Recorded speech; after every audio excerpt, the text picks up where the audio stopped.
Hello and welcome. In this video, we will see how to capture attendance manually in Saral PayPack.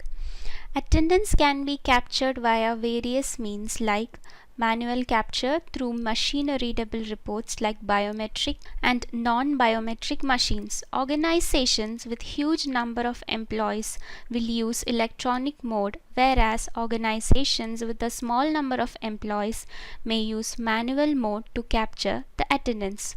To start the process, go to Attendance and then select Leave Tracking.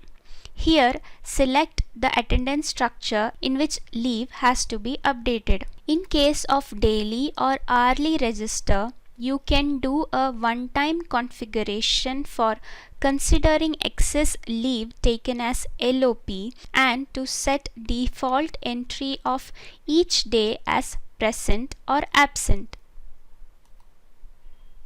Note: in the attendance structure with registers such as leave register, daily, hourly, we are required to update the type and date of leave.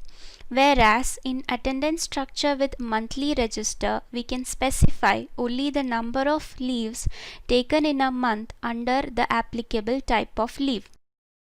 Select the register under the structure and the attendance entry window will be displayed.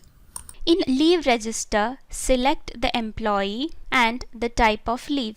Then select the duration of leave and save.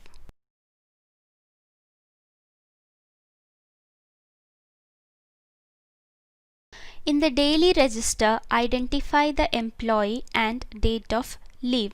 Select the leave type from the drop-down and apply. For long leaves, that is for leaves more than 2 days, enable Apply Leave and a pop-up window selects the leave type and duration. Leave will be applied for those many days in one click. The same process is applicable for hourly register too. Coming to monthly register, you have to only enter the number of leaves for an employee under the applicable type and save. In all the registers, the option is given to filter the list based on various parameters like designation, department, etc. Also, on right click on the screen, different option as given like export to Excel, show holidays to color differentiation and others are given. This explains the process of manually capturing attendance in Saral PayPack. If you have any questions, ask them in the comment section below and make sure you subscribe to our YouTube channel for more such videos. Thank you.